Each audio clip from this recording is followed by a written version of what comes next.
Welcome to day 4. આજે છે અમારો ચોથો દિવસ, એ પણ ઋષિકેશમાં. તો અત્યારે અમે ડાયરેક્ટ પ્રોગ્રામ ચાલુ કરીએ છીએ. અત્યારે અમે નીકળીએ છીએ. ક્યાં નીકળી ભાઈ આપણે? નાસ્તો વાસ્તો કરીએ. વાસ્તો કરવા જઈ. ઓલા બે લોકો સવારના 7 વાગે નીકળી ગયા. અમે હવે અમે નીકળ્યા છીએ હોટલેથી પૂરેપૂરા 11 વાગી ગયા છે. હવે નાસ્તો કરવાની ઈચ્છા છે, પણ અત્યારે અમે નાસ્તો કરવા જઈએ. ઓલા લોકો ક્યાં કઈ ખબર નહીં.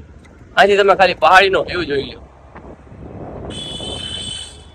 અમે જતા હતા ત્રિવેણી ઘાટ પર. ત્રિવેણી ઘાટ પર અમને મળી ગયા હનુમાન દાદા. ત્રિવેણી ઘાટનો તમે થોડો કેવો નજારો જોઈ શકો છો.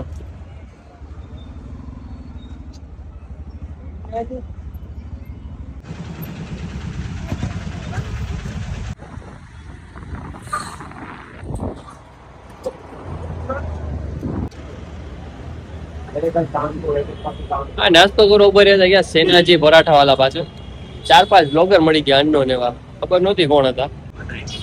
અત્યારે અમે ઉભા રહી ગયા હતા લીંબુ સિકંજી પીવા માટે. બ્લોગર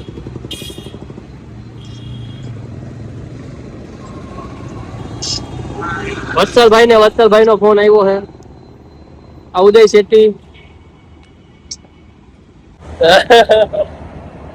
જસ્ટ નાસ્તો કરીને જે નીકળ્યા હતા ને તો આમ વરસાદ ચાલુ થઈ ગયો. જો ધીમો ધીમો મધમ આ ફીલ હે હારે મારી ભાઈ. ઋષિકેશમાં રખડતા હોય ને વરસાદ ચાલુ હોય. હા ખાલી વ્યૂ જોઈ લ્યો આમ. આવો વ્યૂ ને વરસાદ, જન્નત ભાઈ.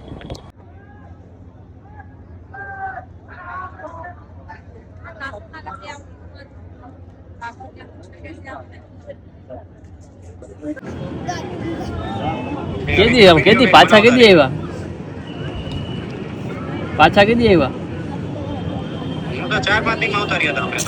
એવું ફોટા તો પાડવા પડે ને ભાઈ. ફોટા પાડવા પડે કે નહીં?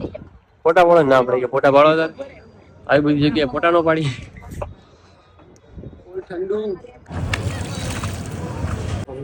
રામ ઝૂલા પર મસ્ત ફોટોગ્રાફી કરીને હવે નીકળી જઈએ અમે. ક્યાં જવાનું? જાનકી રાફ્ટિંગ માટે જાશું ને. વરસાદે ચાલુ થઈ ગયો ધીમો ધીમો. રામભાઈ ના પોસ્ટ મળી ગયા છે. વાઇલ્ડ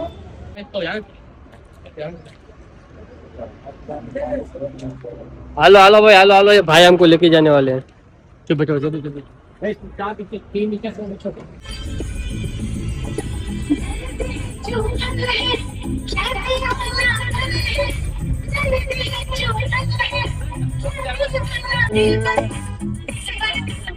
मैं दिखा रहा हूँ तो लोग जब टकराते हैं क्या होता है. जागियो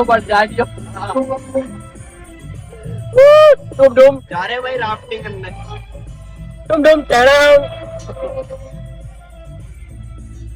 બે વ્લોગર ભેગા થઈ ગયા.